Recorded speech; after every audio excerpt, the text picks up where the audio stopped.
Well, today we have another great one on That's Classic. I am doing an interview with a gentleman that I had such a blast doing it with last time.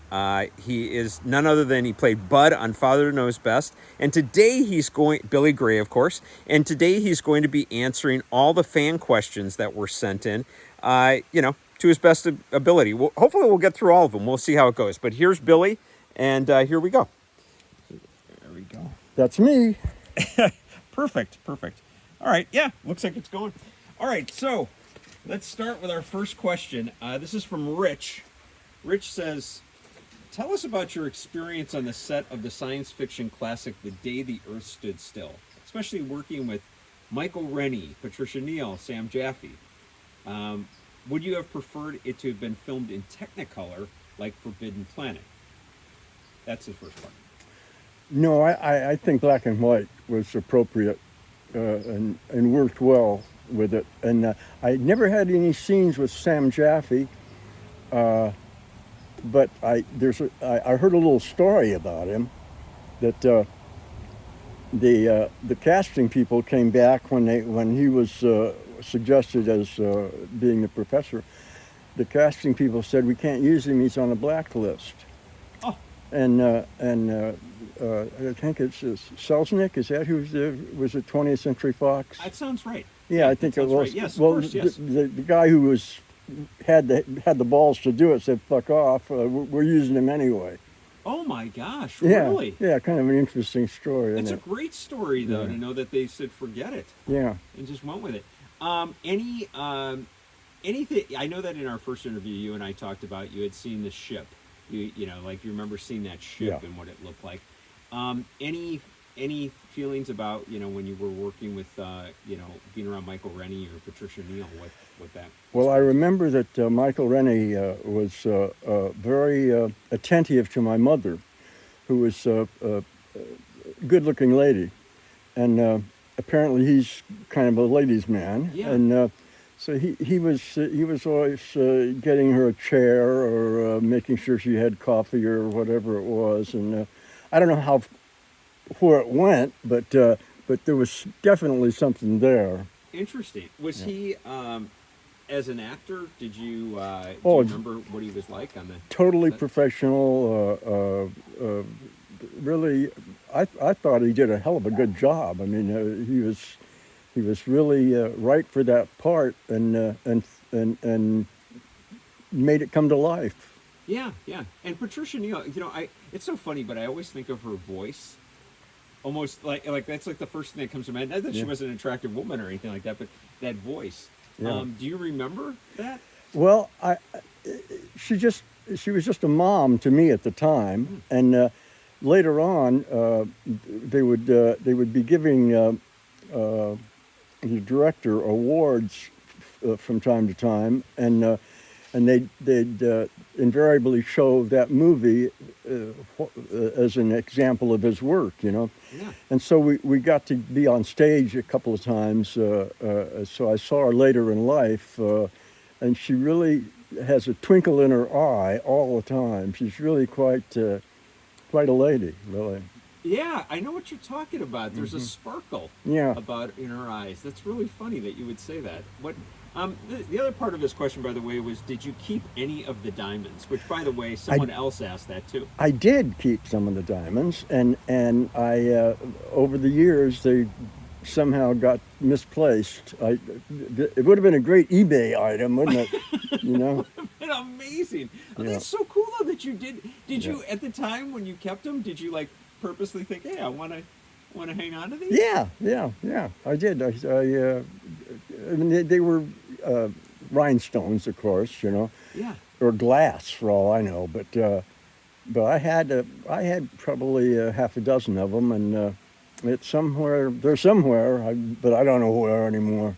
That is so wild. I'll be honest with you. When I saw that question, I thought, oh, I doubt he did, and you did. That's so cool that you actually did. Oh wow. Okay. All right. It says you were a close friend to Tony Dow from Leave It To Beaver. Yeah. Did you talk to each other about your experiences on television? No, not really. He had a ping pong table at his house, and we played ping pong, and we didn't talk about the business. I didn't know him. I met him quite late in life. He bought a house up in Topanga, and so he was a neighbor, and so we met each other after our careers were over. And no, we never talked about the business at all. I don't think. I can't remember any conversations even related to that. But he was an athletic guy, and he wasn't as good a ping pong player as me. But I encouraged him to get better, so we could have good games. Oh, I would have thought that you guys would have been really competitive because I know he was a competitive diver. Yeah, Yeah, right. that was his big thing. Yeah, I know. I talked with Stanley Livingston for Chip from My Three Sons, and when they were kids, this was like before Tony really hit it or whatever. They were actually diving together at like the local swimming pool. Yeah, yeah. So he went on. So he must have been a pretty adept at ping pong, catching on quick. He was a really sweet guy too. I mean, really, no particular airs about being, in a hit TV show or any of that stuff. No, he was just a really nice guy. I really miss him actually because we got close. I was over at his house all the time. Wow. Yeah, I've said this before in other interviews, but sincerely, he's my biggest regret that I didn't get the opportunity to interview him.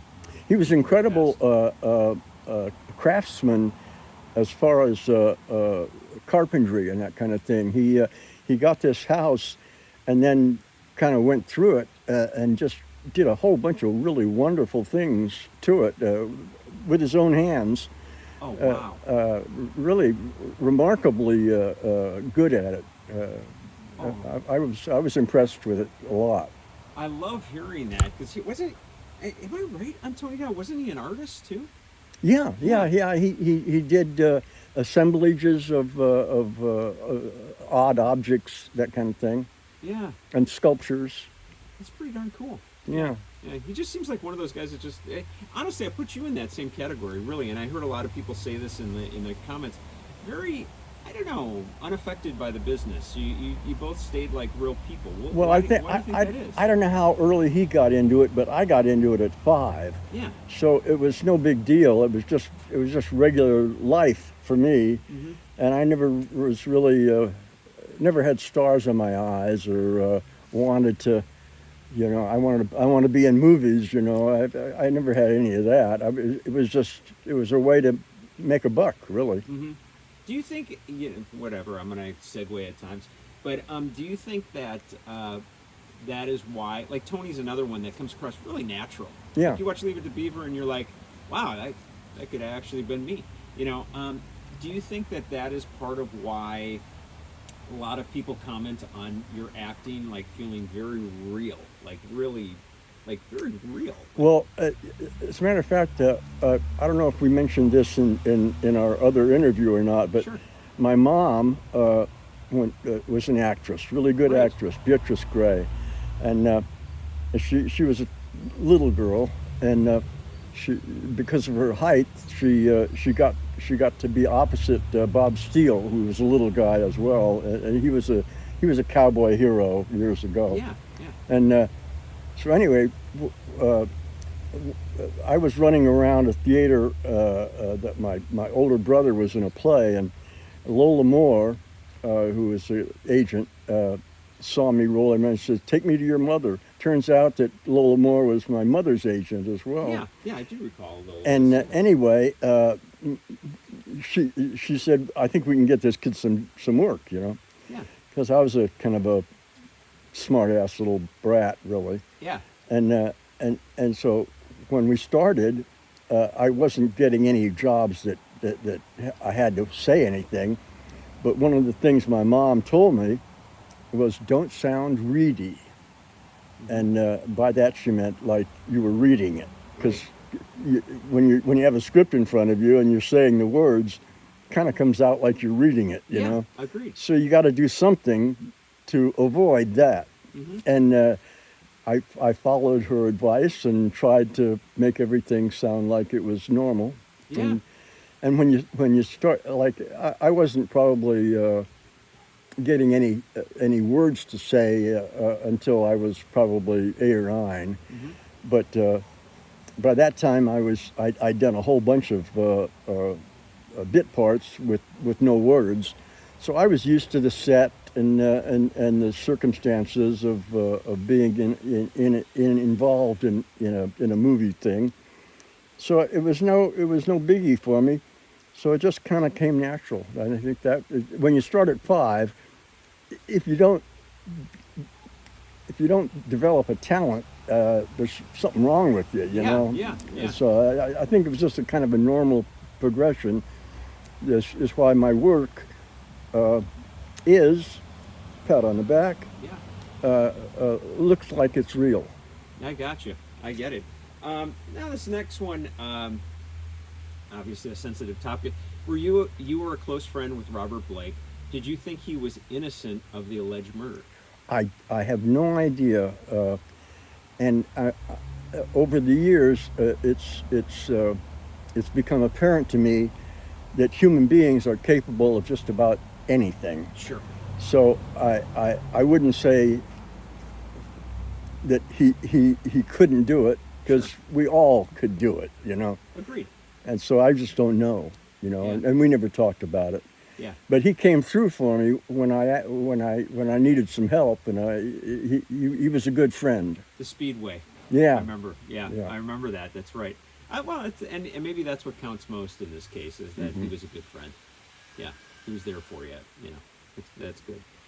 Then we've got one here. This is, it's funny. Everybody has their little call thing. It's Marigold.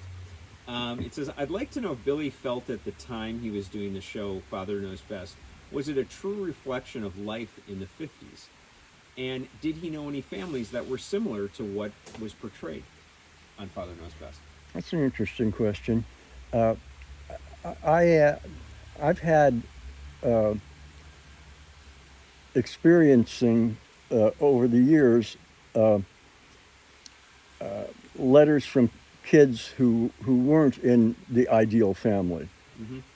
And I always felt it was an unfair comparison, because they would compare their situation to this fantasy Right. that was scripted, and I thought it did a disservice to a lot of people to have that held up as well. If you're not like the Andersons, you're something less. Yeah. Yeah. And I that's just comparisons are invidious. I came up with. I like it. Yeah. I like that term.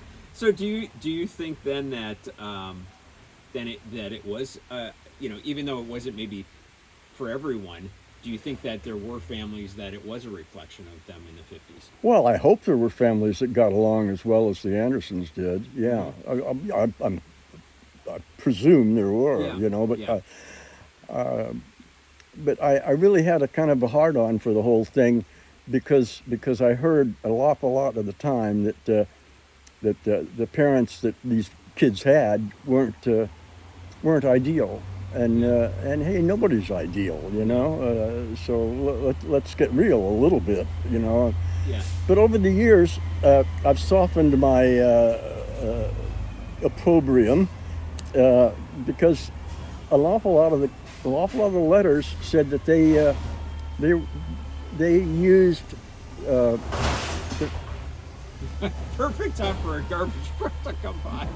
they used the ideal family as a model, and it helped them somehow. They felt that it lessened their load or the pain that they were in. It was helpful to them. I didn't put that together until much later in life, that people benefited from the show. I kind of thought that it was doing more harm than good, frankly. Mm-hmm. Being this ideal, you know, and and I felt responsible for it because hey, I was there. You know, Right. I did the work. So And, did that make you feel a little well, better about it? well, yeah, it has over the years. Yeah, yeah, because I really wasn't. I didn't have very good things to say about the show Hmm. for quite a while, Yeah. and but I've softened. Yeah. Well, Yeah. maybe that's good. Maybe that's Yeah, good that you can. You know what I yeah. mean? I love it. I love it. Okay, this is from Brawler. Um, did Billy enjoy being a child actor? Yeah, I did, and the reason that that I liked doing it, the acting was fun, but just being on the set with all these adults treating me as if I were one of the, you know, I was part of the crew, Hmm. and uh, and I was expected to perform just like everybody else that was there was doing a job, Yeah. and it gave me a sense of self-respect, Hmm. and because I was respected from the people that I was around, and I I think on balance it was a good thing all the way around. Yeah. Isn't that funny? You know, I was just listening to you. It's interesting because you're right. Most kids, hey, love them, all of that, but a lot of kids don't get, as you said, respect. It's like, Hmm. well, that's a kid, Yeah, right. and you actually were able to experience that Yeah. as a kid. That is pretty rare. All right, this is from JAHRN. Would you like to hear? I would love to hear any funny or cool behind the scenes stories from Father Knows Best, and if there are any other secret episodes like the 24 Hours in Tyrant Land. Yeah, I think we did a couple of things uh, to raise money for war bonds or something like Oh that, wow! and I don't think that ever got. I don't know if it was ever shown or not, but maybe it was. I don't know. We did do some shows that that that that were for other reasons than just to be on air, and I don't quite know why. It was kind of a mystery. I never really. I actually, you know, when I got a script, I'd look through it, and then I'd tear out all the pages I wasn't on. You know, so I didn't take it too seriously, really. I mean, Is that interesting, yeah. by the way? Because Hmm. I've had I've heard the reverse from some actors that are like what is it? They have that photogenic memory, and they don't just know their lines. They learn all the lines because it's a security blanket thing Yeah, that they yeah. know the other line. And you actually did the reverse. You got rid of all the other lines. That's funny. Okay, all right, cool. Um, Great. This is Truck Driver 2005. Did Billy still keep in touch with his on-screen sisters and Father Knows Best? And were they or are they close? We talked a little bit about this in the first Yeah, interview, but well, sure. they're all over the place. Lauren's in Florida, I think, and Elinor is in the high desert. Hmm. So we don't really see each other that much. We talk from time to time, and we're on good terms. Everybody's friendly. Hmm. So, but we never hung out together when we were shooting either. I mean, we were all just kind of there doing a job, and people like to think of it as if we became a family. Sure. We never really became a family. It was all professional. Right. But you still, but just how often would you say like maybe you connect like every? I you know, 2 or 3 times a year we talk with each Okay, other. that's cool. That's great. Tanya from Jefferson. Can you tell us about the Father Knows Best set? How did they make the house look so real? Who was the set designer? Well, I don't know who the set designer was, but it was quite an undertaking to the way they handled the set. The walls were on rollers, so they could not or were hung. They were suspended, Huh. and they could just take a wall and take it out of the way, you know, and then take and bring it back in. All the walls. Wow. So it was. I guess they figured after a little while they were going to be doing it for a time, so they put the effort into it. So it was a very unusual. Normally, you don't have that kind of a situation. Not at all. Not at all. Were they? And do you remember? Like, how was it? You know, like I remember talking to Larry Matthews from Dick Van Dyke, and he was like, "Look, the living room was here, then this, and then this." Were they in order, kind of like the way they were laid out? Yeah, there was a floor plan that looked like a house. I mean, the kitchen was attached to the dining room, which was attached to the living room, which was attached to the entryway where the stairway was.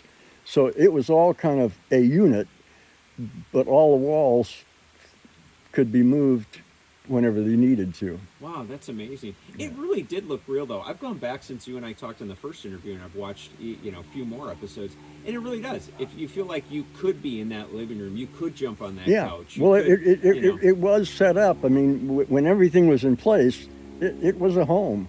Wow, that's pretty cool. At least the first floor. Yeah. You know. And what, I know it's going to come up later. Maybe I'll wait. Maybe I'll wait. But wow, what the heck? We're talking about. What about your room and what about the basement? Because I remember, like, I can picture them right now in my head. I can see your room. I can see the basement. Where was that? Just a set. You know, they had the basement. They had a stairs coming down, and then there was just walls around it. You know, just not permanent. You know, they were just everything's kind of propped up by 2x4s. You know, and they just put a wall in back here that was decorated as if it was a basement. That was it. Wow.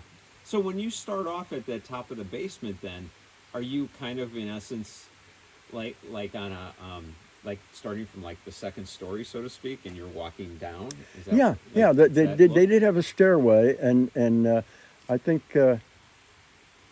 I don't recall a specific instance of coming down the stairs, but I know in the house proper, there was many times the scene would start with me up on the stairs, and I'd come down the stairs. I remember being having a thought from time to time.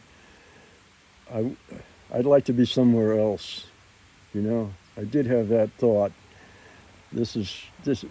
Towards the we did it for 6 years, I think. Yeah, I think that's right. And towards the end, I was getting tired of it. And you'd be standing there at the top of the stairs thinking, I think I want to go somewhere else. Yeah. Oh, that's interesting. The it made me think about, and I think this is the first episode. I think so. It's the one where you're trying to learn how to dance. Yeah. And in that one, Robert Young goes down some stairs, but it's not at your house. It's at the whoever the girl is that you take to the dance. It's at her house. Is that the same deal? Like if he would, because he comes down the stairs and he gets into like a basement. Is he in essence coming from like a higher level, but he's coming down to like like ground level of a set? Yeah. That's the way they did it. They build these stairs, and then at the top of them. You were up 10, 15 feet or whatever it was, you know, and wow. And then you come down the stairs. That's pretty cool. By the way, did you like the room that they set up for you, for your bedroom? You know, there weren't that many scenes in the bedroom. No. Yeah. And so it was just kind of nondescript, really. I don't really have a memory of it. Interesting. Speaking of stairways, yeah, I did slide down that banister once, and it was very steep. It was a heady affair sliding down that banister because it was quite steep. Did you clear it? Like I landed on my feet. Yeah, that's hysterical. That would have been like I'm even thinking of it right now. It wasn't like it was pretty good incline. Yeah, it wasn't your normal banister. But let me guess, that was not on camera. Well, yeah, I did it a couple of times. Now I don't know whether I actually did it on film or not.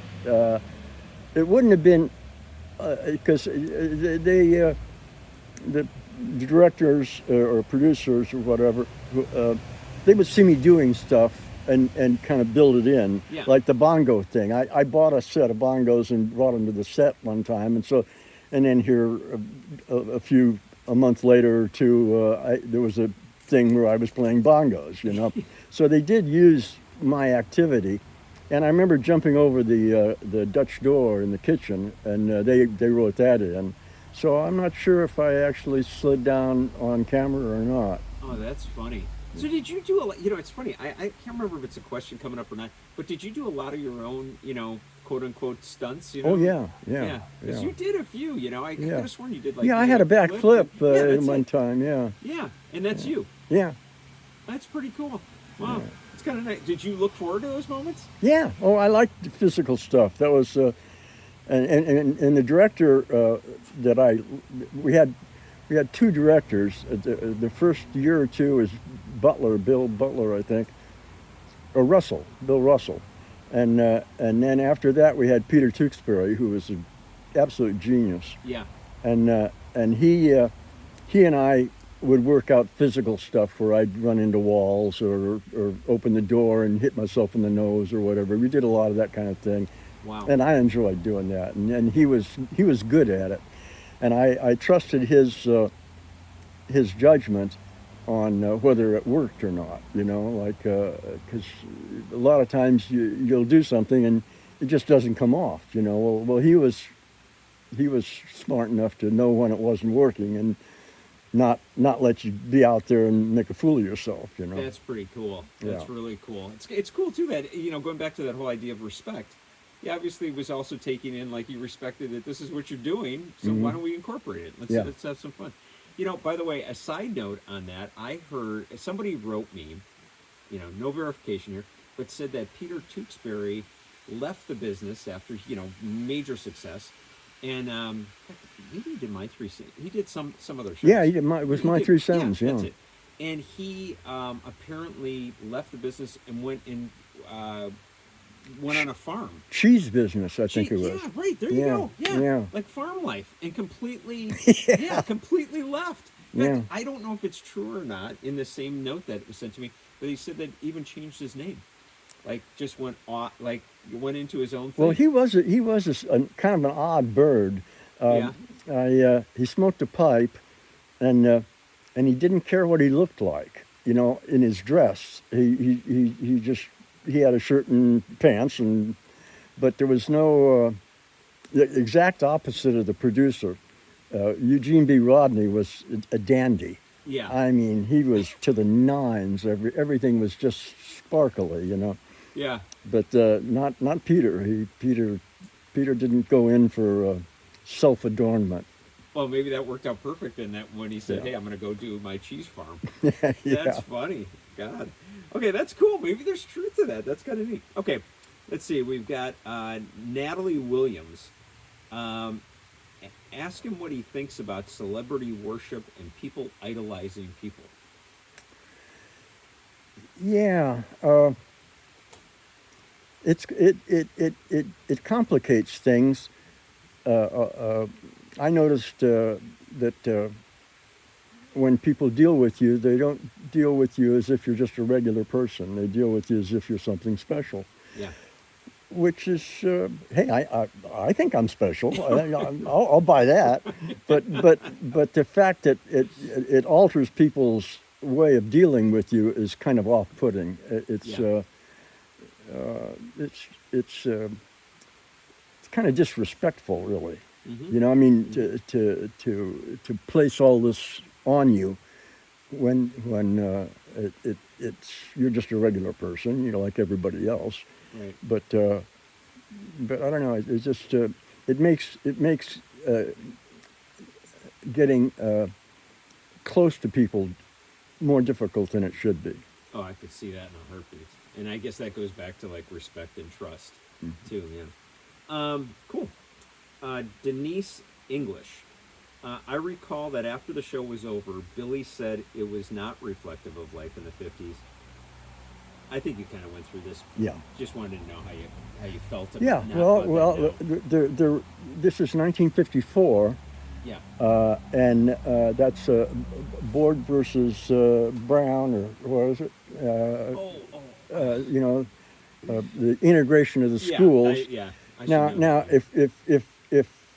if the if there had been an effort to at least include a black person walking in the hallway of a Sure. school, Sure. it would have been a good thing. Yeah. It it wasn't there. It wasn't there. Yeah. Yeah, Good point. Good point, by the way. yeah. Yeah. Okay. Fair. I'm actually glad that I had to answer that a little more. Mark Williams, I'd like to ask Billy if he remembers portraying Sandy in the motion picture entitled Curly.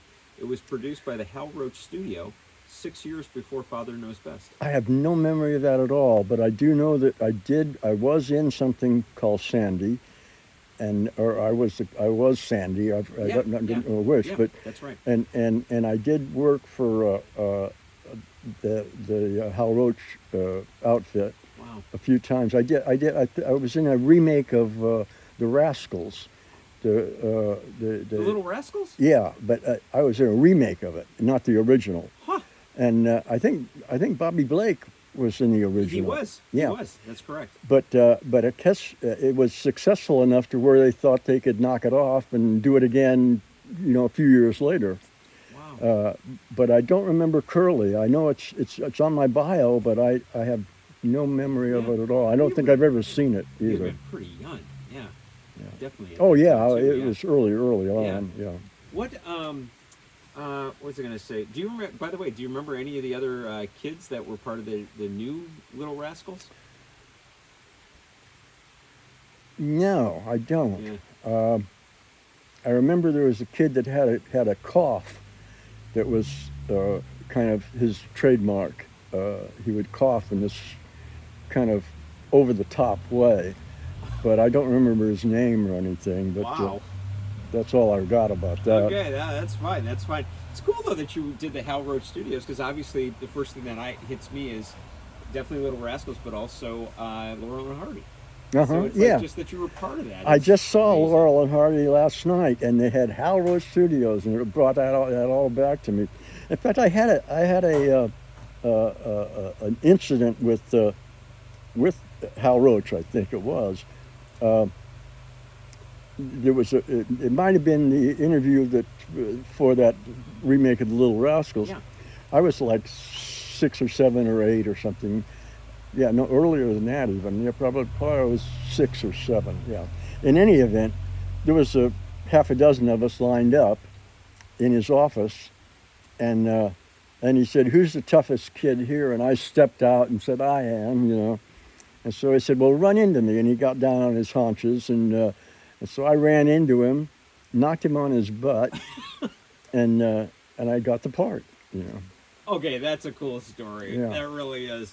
He's, there's a guy that you feel like he really, truly enjoyed doing what he did. Yeah. I mean, wow, that's cool. It's really cool. I love that. Okay, here we go. Let's see, what do we got here?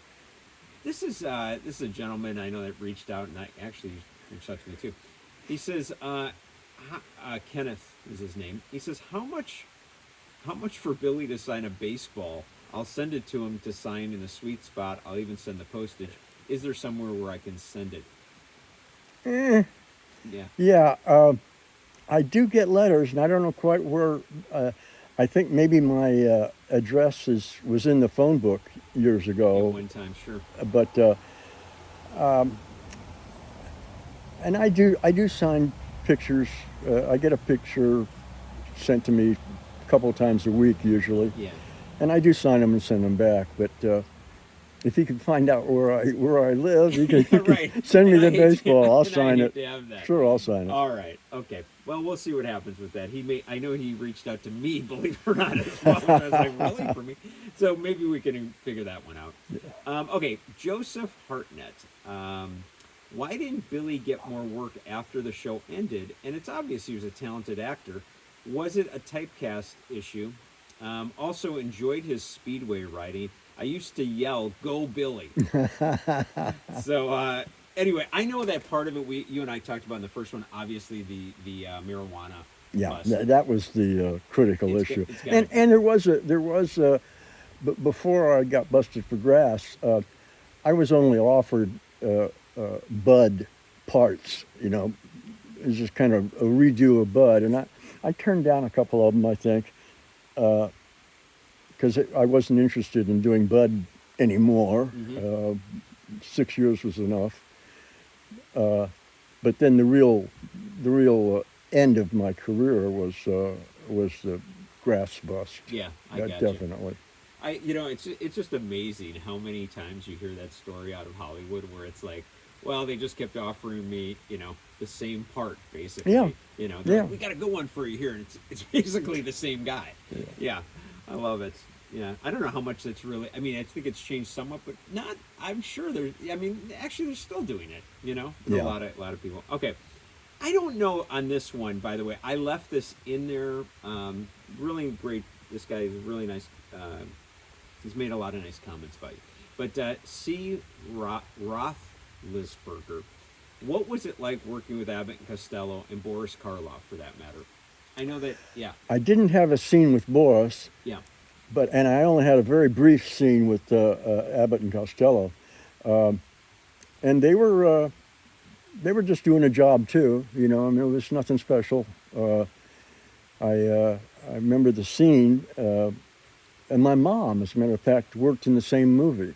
It was The Killers. The Killers, right? Yes. Yeah. Abbott and Costello. And it was just another bit part. Really, I don't have any. I never had lunch with him or anything like that. It was we did the scene and that was it basically. Did you even at that time? I mean, I'm trying to think of how old you would have been. Did you even know of Abbott and Costello? No. Yeah. I didn't know who they were. Right. It's kind of interesting. Yeah, because I think people assume, like, of course they were huge. Yeah. But not necessarily, depending on how old you were at the time. Yeah. No, they weren't in my mind at all. Right. Always been a favorite of mine, by the way. Okay, Bill. That's the guy's name. Bill 2066. Greetings, Mr. Gray. Not sure if you read these things or not, but your brother is a good friend of my dad's. Your brother is an excellent architect, as I recall, because Dad hired him years ago. You and I chatted a few times a decade or so ago about your racing hobby. Very interesting. Anyways, wondering if Frank still lives in Honolulu. I'm sure Dad would love an update on Frank, which I could pass on to him because they haven't spoken in years. Unfortunately, Frank is deceased. He died quite a while ago, actually. At least 5 or 6 years ago, and he was a hell of an architect. He told me that he was the most honored architect in Hawaii. Like every year they pick something and they say this was the best work of the year. Well, he got tons of those. Wow. He was something. I've got a picture of. He did one high rise in downtown Honolulu, and I've got a picture of it, and I'm quite proud of it because it's really a standout building. Really, he was good at his job. He really was. That's cool. That's really cool. Were you guys close? Yeah, we were. Yeah, in fact, one of the things I missed when he died, I missed our he was still in Hawaii, but he would call me and we'd talk about politics because he kind of wanted to be a Republican, but couldn't quite pull it off, Yeah. But I missed our conversations, and he'd say, "What do you think about this? What do you think about that?" And we go back and forth, and I really enjoyed our communications. Did you visit him over in Hawaii? Oh yeah, I was over there, probably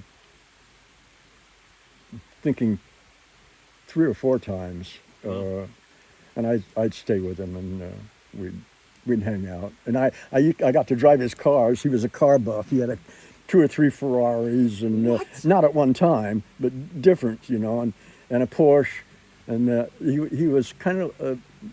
I don't know if I ever drove any of his Ferraris, but he did let me drive his Porsche, which was good. I loved it. That must have been a blast. That Yeah, island. yeah, I mean, it really there's was. open spots there. Yeah. Oh, that's funny.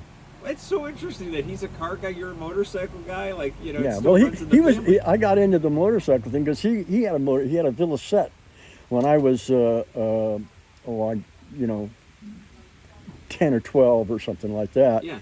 He had this Villicette, which was kind of an odd motorcycle, really. I mean, it's a good one, but it's not a Triumph or a BSA or anything kind of mundane. This was a little exotic, actually. Yeah. And I think that piqued my interest in motorcycles. Is it like a Ducati or something like kind that? of like that, yeah. Yeah? It had a overhead cam, I think it was. But it had something peculiar about the motor that was distinctive. Wow. Yeah. And that's how you got off on the motorcycle? Yeah, really Isn't was. that interesting? Wow. Okay, cool. Let's see. Victor, probably a dumb question, but was the entire interior of the house from Father Knows Best on just one soundstage? I'm fascinated with backlots and sound stages. Yeah, it was on stage 11. It was just across the street from the main studio. There was a couple of stages that were across the street. I've forgotten the name of the street now, but damn. What is that? Oh, I never had much of a memory, and it's gotten worse. Hey, you have every right. Yeah. But it was all on stage 11, and I don't think there was much else on it, but the house itself, you know, the whole house was intact on that soundstage. Very cool. Yeah, I respect that. I mean, we all have our aspects. It's cool he's into sound stages. Yeah. To continue watching Billy Gray answer more fan questions, just go to the second episode of this interview. It's available right now on That's Classic. Billy answers all types of questions, from how it was like to fly with Robert Young in his private airplane up to Santa Barbara, and even Leonard Maltin, the film critic, calling him a heroin addict and how Billy had to sue him. Enjoy. So much more.